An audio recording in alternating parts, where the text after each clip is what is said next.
বন্ধুরা, আপনারা কি জানেন কেন জগন্নাথ দেবের রথ এই সমাধির সামনে আসতেই থেমে যায়?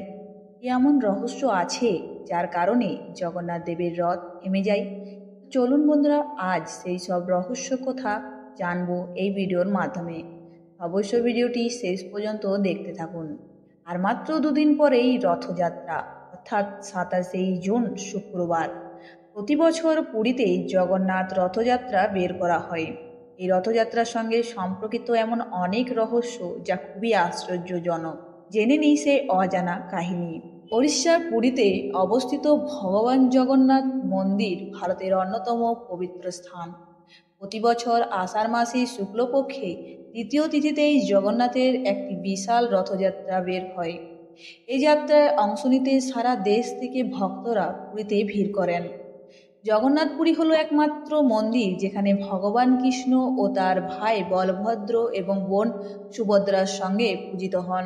ধর্মীয় বিশ্বাস অনুসারে এই মন্দিরে গেলেই ভক্তদের সমস্ত দুঃখ কষ্ট দূর হয়।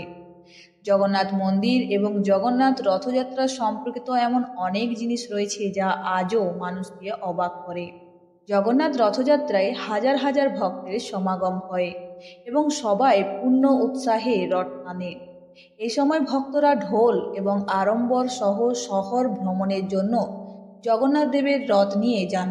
জগন্নাথ রথযাত্রার সঙ্গে সম্পর্কিত একটি খুব মজার বিষয় আছে যা জানলে সবাই অবাক হয়ে যায়। যাত্রার সময় রথের চাকা স্বয়ংক্রিয়ভাবে একটি সমাধিতেই থেমে যায়। পৌরাণিক কাহিনী অনুসারে ভগবান জগন্নাথের একজন মুসলিম ভক্ত ছিলেন যার নাম ছিল শালবেগ। তিনি সর্বদাই জগন্নাথ মন্দিরে ভগবানের দর্শন পেতে যেতেন, কিন্তু কোনো কারণে ইচ্ছা থাকা সত্ত্বেও দর্শনের জন্য তিনি মন্দিরে পৌঁছাতে পারেননি এবং এমন অবস্থায় তার মৃত্যু হয়। তাই কথিত আছে যে এই সমাধির মন্দিরটি জগন্নাথ দেবের সেই মুসলিম ভক্তের।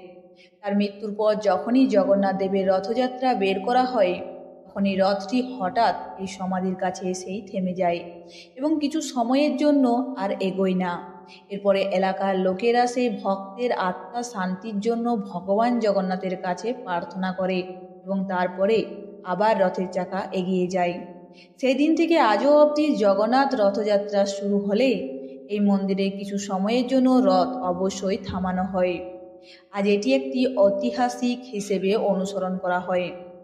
বন্ধুরা, আজকের এই ভিডিও আপনাদের কেমন লাগলো অবশ্যই কমেন্ট বক্সে জানাবেন। আর এরকম ভিডিও পেতে চ্যানেলটিতে একটা সাবস্ক্রাইব অবশ্যই করবেন।